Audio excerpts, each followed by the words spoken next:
Toutes mes attitudes, tous mes écrits, tous mes propos publics ou privés en témoignent, résolument engagés contre le tribalisme, d'où qu'il vienne. On a voulu faire une dialectique de l'impossible, en essayant de retourner contre nous une critique qui leur pend au nez, puisque même la communauté internationale l'a dénoncé dans des rapports. Je continuerai de dire aux Camerounais, faisons ensemble barrage à cette gangrène, à ce cancer qui mine et qui va tuer notre société.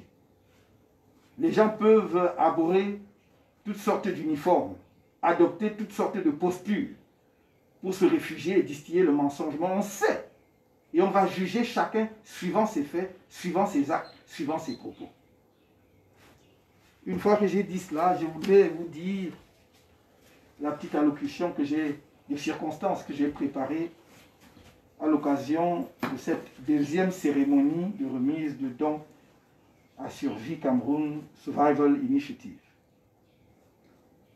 Monsieur le Président du comité de gestion de Survie Cameroun Survival Initiative, mon cher Christian,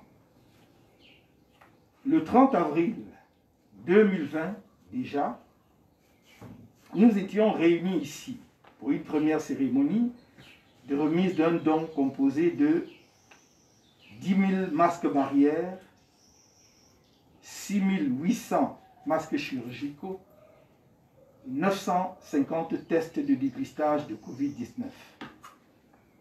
Suite à l'exceptionnel accueil réservé à ces dons par les structures et organisations sanitaires que SCSI a contactées, j'ai décidé d'apporter un concours supplémentaire à l'initiative citoyenne et humanitaire dont tu présides le destiné. Ainsi, afin d'accompagner l'important travail humanitaire de SCSI, dont le caractère salutaire ressort des nombreux témoignages des populations des différentes régions du pays déjà bénéficiaires de cette action, et de répondre modestement aux interpellations du personnel de santé, je mets aujourd'hui à la disposition de SCSI 3200 masques KN95, qui sont les masques chirurgicaux les plus protecteurs. 1000 tests de Covid-19. On peut se moquer de la modestie de ce don, mais chacun ne donne que ce qu'il a. Je ne suis en compétition avec personne. J'apporte le peu que j'ai. Et si cela peut contribuer de quelque manière que ce soit à sauver la vie, ne serait-ce que d'un seul Camerounais, j'en serais heureux. Je vous fais confiance pour l'offrir aux structures sanitaires qui en ont le plus besoin. Cette cérémonie intervient dans un contexte particulièrement préoccupant. À l'évidence, l'approche gouvernementale de la riposte à la pandémie n'est pas la bonne. Le dire, c'est faire un constat, pas une polémique. C'est appeler ceux qui sont en charge de cette riposte à rectifier le tir. La décision du Premier ministre du 30 avril dernier, fût-ce sur très hautes instructions de je ne sais qui, n'était pas bien inspirée. Une dame, médecin à l'hôpital Lakintini à Douala, par ailleurs députée de la Nation, qu'on ne peut soupçonner d'être contre le pouvoir, a poussé un cri d'alarme le 19 mai. Elle a déclaré que les Camerounais sont inconscients en ce qu'ils ne respectent plus les normes, les mesures barrières, que l'hôpital est débordé. Entre 50 et 100 patients y sont désormais reçus par jour depuis les mesures d'assouplissement. Que la publication des statistiques est désormais encadrée. Selon les données statistiques, daté du 23 mai, avec un taux de croissance moyen de 10% par semaine, la progression de l'infection au Covid-19 est exponentielle au Cameroun, en tout cas la plus rapide au monde, en ce qu'elle est supérieure à tous les autres pays où la contamination est en progression. Ainsi, moins d'un mois après la réouverture des débits de boissons, des restaurants et des lieux de loisirs au-delà de 18 heures, la levée des mesures de restriction dans les transports en commun et à la veille de la rentrée scolaire prévue pour le 1er juin 2020, le Cameroun détient le record mondial dans la dynamique de l'évolution de la pandémie du coronavirus. En 3 semaines, du 1er au 21 mai 2020, le nombre de contaminés a plus que doublé, passant de moins de 2000 à 4272 au 21 mai. Le croix journalier de cas positifs était respectivement de 528 et 700. Au 25 mai 2020, selon les statistiques officielles, le pays dénombre, ou dénombrait hier, 25, un total de 5422 cas de contamination confirmés, plus de 1820 guérisons et 165 décès. Or, ces chiffres officiels sont très loin de refléter la réalité. Premièrement, parce que le régime a, nous le savons tous, un rapport compliqué à la statistique. Deuxièmement, parce que le Cameroun n'a pratiqué que le quart des tests qu'il aurait dû avoir fait, à savoir environ 15 000 à 20 000 tests sur le minimum de 30 000 que l'on devait avoir fait au regard de notre population selon l'OMS. Le gouvernement n'a jamais prêté la moindre attention à nos propositions pour circonscrire la pandémie dans les premiers foyers de contamination et contrôler rigoureusement toutes les personnes se déplaçant d'une région déjà touchée à une autre région et une autre ville importante du pays. Il ne réagit à la moindre initiative que nous prenons pour aider les populations que pour l'entraver ou pour l'anéantir. Si on avait suivi nos suggestions dès l'identification des principaux foyers qui étaient alors Douala, Yaoundé et Bafoussa, et qu'on avait décidé d'un confinement, de circonscrire justement les populations de ces principales villes, et ensuite instaurer un contrôle avec dépistage systématique des populations partant d'une ville à l'autre ou d'une région à l'autre, le sud ne serait pas infecté. L'est ne serait pas infecté. L'Adamawa ne serait pas infecté. Le nord ne serait pas infecté. Mais on a laissé libre cours à l'expansion de la maladie. Sans doute parce que quand on est de l'opposition, on n'est plus camerounais et que les propositions que l'opposition fait, ces propositions-là sont irrecevables par principe. Face à la situation sanitaire explosive que connaît le pays, on doit questionner les précautions prises par le gouvernement pour la rentrée scolaire annoncée pour le 1er juin prochain. Les mesures prises à cette fin ne l'ont manifestement pas été en concertation avec les syndicats des enseignants. Ont-elles reçu les avis éclairés des experts médicaux? La situation devient grave, très grave. Nos populations courent un réel danger de mort. J'invite les Camerounais à éviter de se ruer dans les débits de boissons et les lieux de loisirs. Ils peuvent acheter leurs boissons et aller les consommer chez eux. Je les exhorte à se laver régulièrement les mains ou à les désinfecter avec le gel hydroalcoolique. À porter leur masque en toutes circonstances quand ils sont hors de chez eux. à ne pas aller dans les réunions, à ne pas prendre un taxi ou une moto-taxi dont le conducteur ne porte pas de masque. Dans ce contexte où la vie de nos compatriotes est gravement menacée par la pandémie du Covid-19, paradoxalement, après le refus par M. le ministre de la Santé publique du don que votre initiative a bien voulu faire au gouvernement, et nonobstant le discours officiel sur l'unité dans la lutte contre la pandémie, l'heure est aux arrestations arbitraires et à la détention de bénévoles humanitaires de SCSI, dont le seul crime est d'avoir porté secours à leurs compatriotes en leur distribuant gratuitement et pacifiquement des masques barrières et des solutions hydroalcooliques.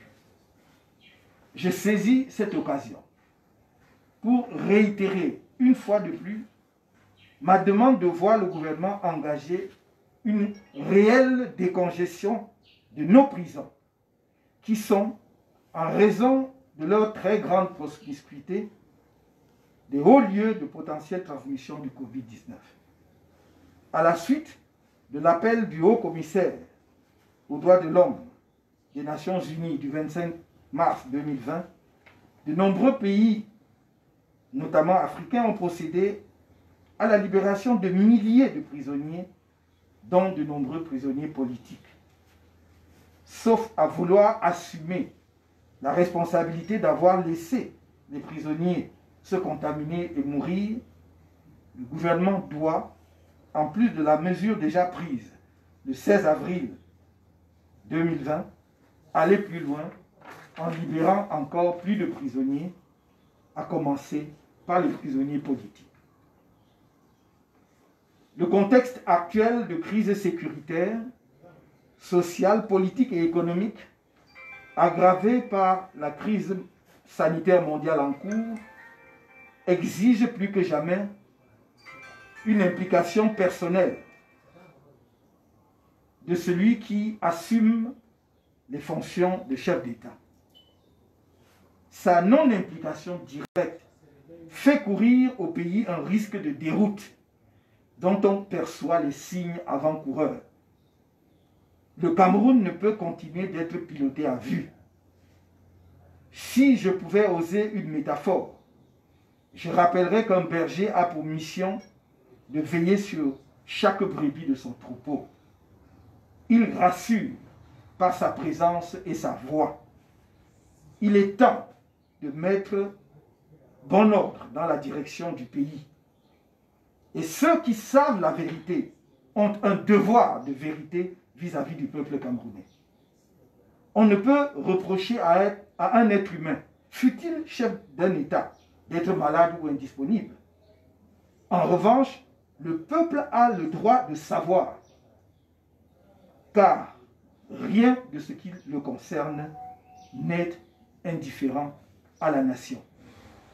Je vous remercie. Merci. Voici donc, comme je l'ai annoncé à l'instant, les masques KN94 qui sont donc des masques chirurgicaux pour protéger le personnel médical qui est très exposé, dont je saisis l'occasion pour exalter encore leur héroïsme et leur bravoure. Ils sont en première ligne, sans moyens, ou en tout cas avec très peu de moyens, sont exposés. Nous avons pensé que nous pouvions modestement contribuer à assurer leur protection. Voilà, Monsieur le Président du comité de gestion.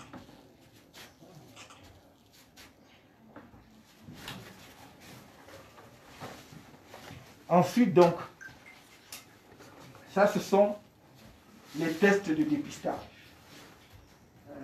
Les tests que j'offre permettent d'avoir des résultats en 10 minutes. Ce sont les mêmes tests que j'avais déjà offert la dernière fois. En 10 minutes, d'autres sont en 15 minutes, mais les nôtres, c'est en 10 minutes, vous avez les résultats.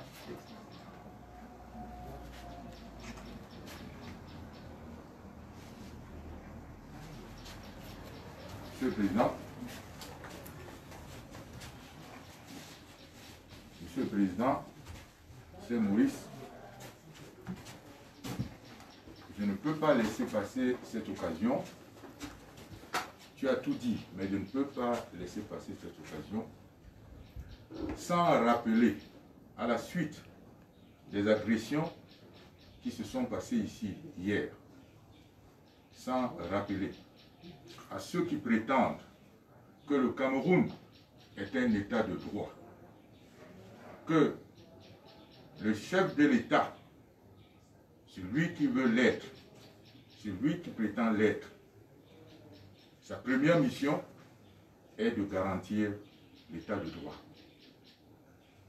Et dans ce cadre, de garantir la sécurité des citoyens, au premier chef des responsables politiques comme toi. On est plutôt surpris d'apprendre que des individus, une sorte de milice privée, soient venus agresser cette demeure et qu'il n'y a pas eu de riposte officielle. Est-ce à dire que les milices privées au Cameroun se sont déjà substituées à l'état de droit? Si tel est le cas, j'interpelle les hauts responsables camerounais et la communauté internationale pour dire que le Cameroun est en train d'entrer dans une pente extrêmement grave, Monsieur le Président. Nous sommes véritablement dans un état de jungle. Vous avez parlé d'un pilotage à vue. Pour qui est même, soit dans l'avion, soit au chemin de fer, qui a un pilotage à vue, il faut que le pilote soit là. Parce qu'à vue, c'est qu'il voit ce qui se passe immédiatement et il ajuste. Mais quand le pilote n'est même plus là, quand on ne le voit pas, ni dans la locomotive, ni dans la cabine de pilotage de l'avion, là c'est encore plus grave, on court directement vers le crash. Et c'est un problème essentiel que nous devons résoudre. C'est le principal problème aujourd'hui, Monsieur le Président, je m'en excuse, c'est le principal problème du Cameroun. Il faut bien interpeller les Camerounais là-dessus. Ceux qui vous reprochent d'avoir demandé, simplement en tant que citoyen, où est le pilote, mais qui ne se sont pas rendus compte qu'ils étaient dans un avion où il n'y avait pas de pilote.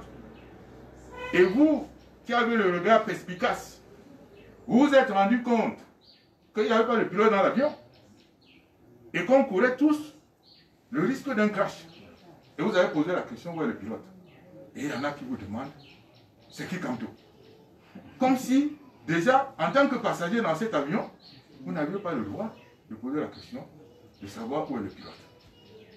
Je voulais faire cette mise au point. Que cette situation, au contraire de ce que les gens pensent, est extrêmement grave.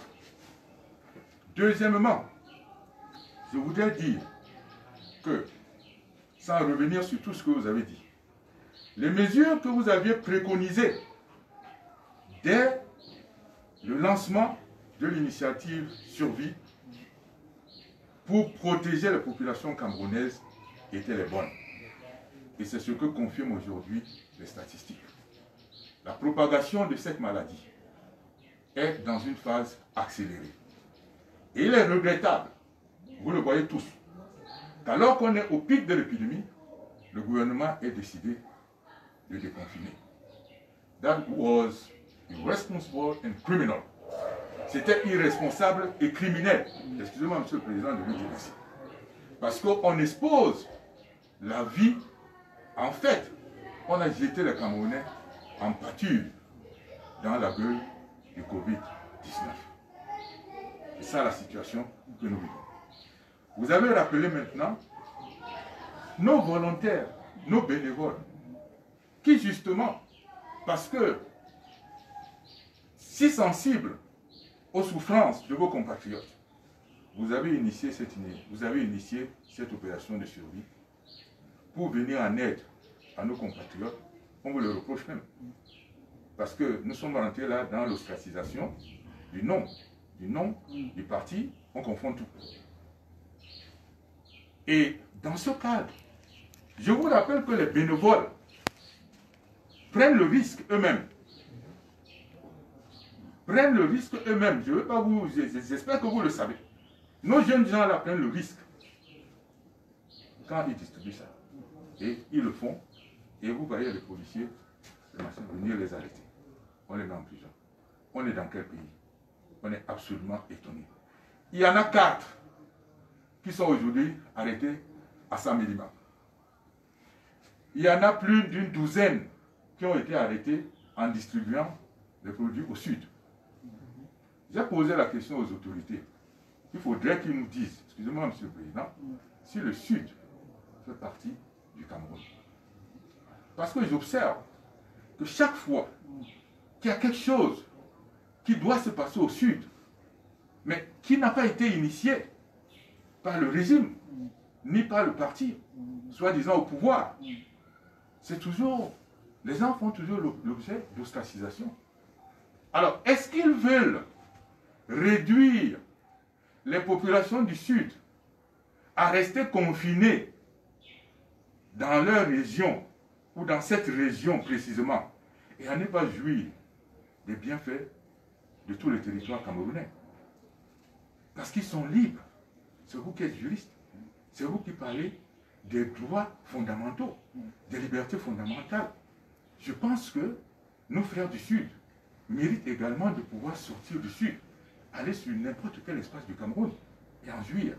Mais cette attitude qui consiste chaque fois que quand on vient faire quelque chose pour le bénéfice du Sud, on refuse même cela. C'est une attitude, personnellement, qui est à proscrire. Monsieur le Président, ayant dit cela, je voudrais encore une fois vous remercier pour ce geste. Vous l'avez si bien dit. Au-delà du nombre, nous faisons avec les moyens que nous avons. Mais je vais vous faire remarquer une chose. Il y a un principe en mathématiques, c'est minimax. Vous mettez le minimum pour avoir le maximum de rendement.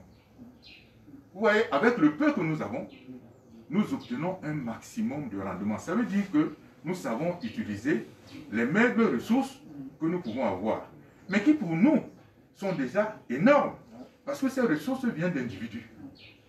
Ces ressources, peut-être pour les autres, j'ai entendu un ministre dire que c'est quoi 10 000 masques, c'est quoi? C'est peut-être pour lui de maigres ressources, mais c'est énorme pour nous. Mais je voudrais dire aux donateurs, c'est ce que je leur ai promis la dernière fois, que ce qu'ils donnent sera utilisé au centuple. Vous avez bien vu comment on utilise. On donne les masques qui sont vendus à 1300 francs dans les marchés, nous les donnons gratuitement. Les gels, le flacon de 500 ml qui est vendu à plus de 5000 francs sur les supermarchés, nous donnons ça gratuitement. Vous avez vu nos vieilles mamans, les Bayamselam, les mototaxis, les benskinners, dans les marchés, et ainsi de suite. Les gens être heureux de recevoir ces dons. Je prends l'engagement, j'insiste sur cet engagement, qu'ils ne se découragent pas de donner, malgré ce qu'ils voient là dehors comme représailles. D'ailleurs, ils l'ont vu. Chaque fois qu'on nous tape, on a l'impression qu'on redouble d'ardeur. Chaque fois qu'on subit les représailles, vous avez l'impression que nos jeunes là redoublent encore d'ardeur pour continuer sur le terrain. Qu'ils redoublent d'efforts pour donner. Parce qu'à certains moments, j'ai l'impression que quand ils voient que nous tapons, eux-mêmes prennent peur là-bas. Mais nous qui sommes sur le terrain, nous n'avons pas peur et nous allons continuer. Nous allons continuer à distribuer. Nous irons juste partout au Cameroun. Je vous le promets. Et je vous remercie. Merci beaucoup. Mr. President-elect, you had your speech in English. Oh, should I make it in English? Yes.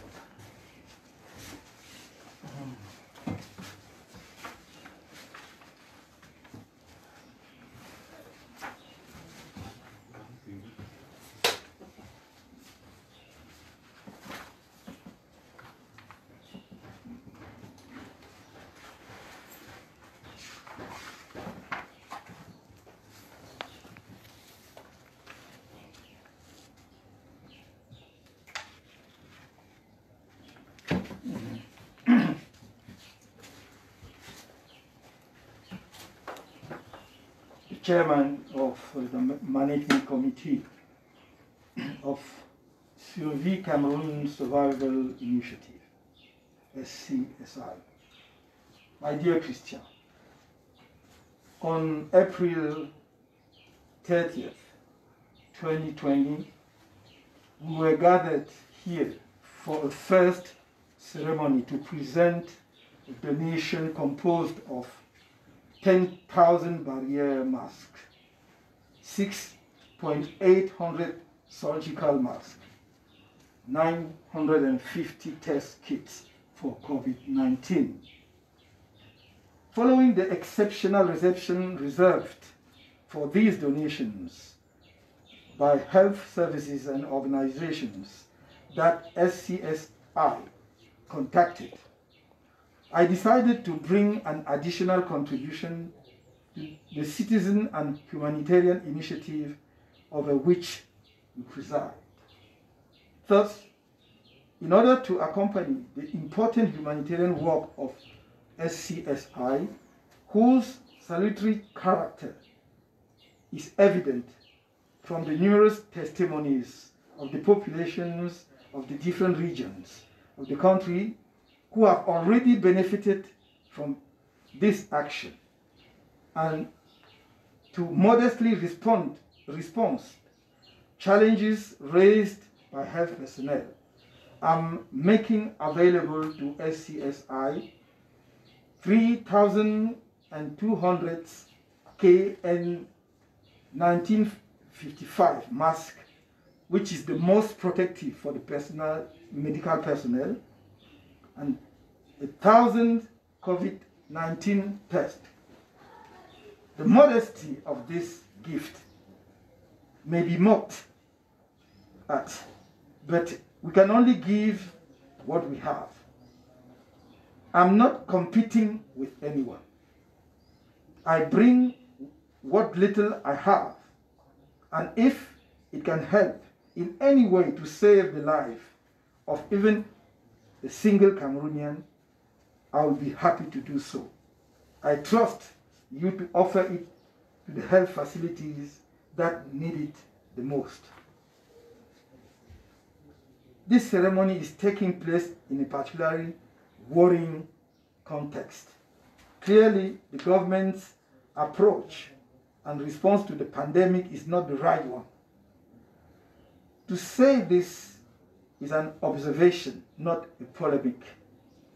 It means calling on those in charge to the response to rectify the situation.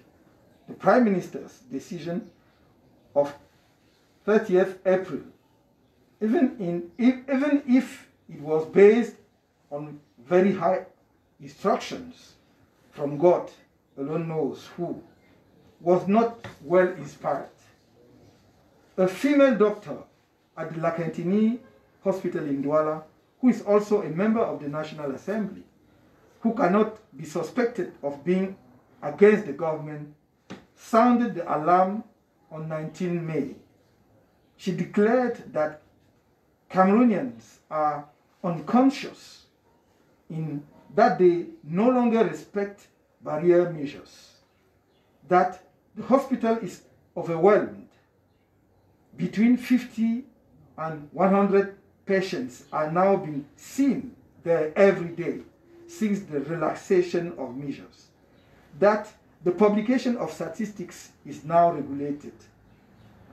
According to the statistical data dated 23rd of May, which with an average growth rate of 10% per week, the progression of COVID-19 infection is exponential in Cameroon, in any case the fastest in the world, in that it is higher than any other country where the contamination is on the rise.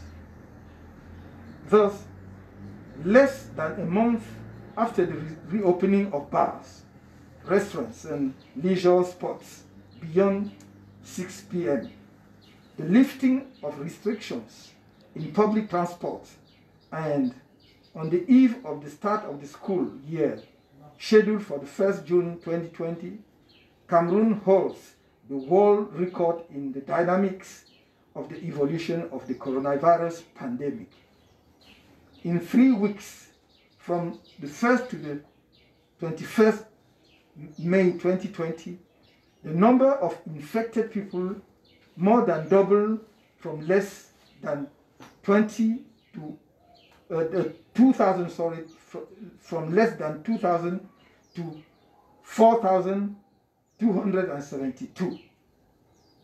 The daily increase in positive cases was 528 and 700 respectively. As of 23rd May 2020, according to official statistics, in fact, I can say as of the 25th of May, yesterday, of May, according to the official statistic, there were a total of 5,422 confirmed cases of contamination, more than 1,820 recoveries, and 165 deaths. However, these official figures are far from the reality. Firstly, because the regime has, as we all know, a complicated relationship with statistics. Secondly, because Cameroon has only carried out a quarter of the test it should have done. It is about 15,000 to 20,000 out of the 30,000 required by the World Health Organization. Thirdly, because we have entered the community phase of contamination and there is no information on what is happening in the families to whom the remains of the dead are now being handed over. The government has never paid the slightest attention to our proposals to confine the pandemic to the first outbreak and to strictly control all persons moving from one area already affected to another and from one city to another. It responds to the slightest initiative we take to help people only to hinder or destroy it. Given the explosive health situation in the country, we must question the precautions taken by the government for the reopening of schools announced for the 1st of June. The measures taken to that end have clearly not been taken in consultation with the teachers' unions. Have they received the informed opinion of medical experts? The situation is becoming very serious. Our people are in real danger of death. I urge Cameroonians to avoid rush into bars and leisure spots. They can buy their drinks and go home to consume them. I urge them to wash their hands regularly or disinfect them with hydroalcoholic gel, to wear their mask in all circumstances when they are away from home, not to go to meetings, not to take a taxi or motorbike whose driver and other passengers are not wearing masks. In this context, where the lives of our compatriots are seriously by the COVID-19 pandemic, paradoxically, after the refusal of the Minister of Public Health of the donation that your initiative was kind enough to make to the government, and notwithstanding the official discourse on unity in the fight against the pandemic, the time has come for the arbitrary arrest and detention of SCSI humanitarian volunteers, whose only crime is to have brought relief to their compatriots by peacefully distributing barriers, masks, and hydroalcoholic gel free of charge. I would like to take this opportunity to reiterate once again my request to see the government undertake a real decongestion of our prisons which are due to their very high promiscuity, places of potential transmission of COVID-19, following the appeal of the Higher Commissioner for Human Rights of 25th of March 2020, many countries, particularly in Africa, have released thousands of prisoners, including many political prisoners. Unless the government wants to take the responsibility for having let the prisoners contaminate themselves or die, the government must, in addition to the measures already taken on the 16th of April 2020, go further by releasing even more prisoners, starting with political prisoners. The current context of security, social, political, and economic crisis, aggravated by the current global health crisis, requires more than ever the personal involvement of the person who assumes the functions of head of state. His direct non-involvement puts the country at risk of a catastrophe, the warning signs of which are already visible. Cameroon cannot continue to be managed remotely. If I could dare to use a metaphor, I would remind you that a sheephead has the mission of watching over every sheep in his flock. He reassures by his presence and his voice. It is time to put order at the helm of the country. And those who know the truth have a duty of truth towards the Cameroonian people. One cannot reproach a human being, even a head of state, for being sick or unavailable. On the other hand, the Cameroonian people have the right to know, for nothing about a head of state should be hidden from the nation. I thank you. Should I say it? Yes, of course.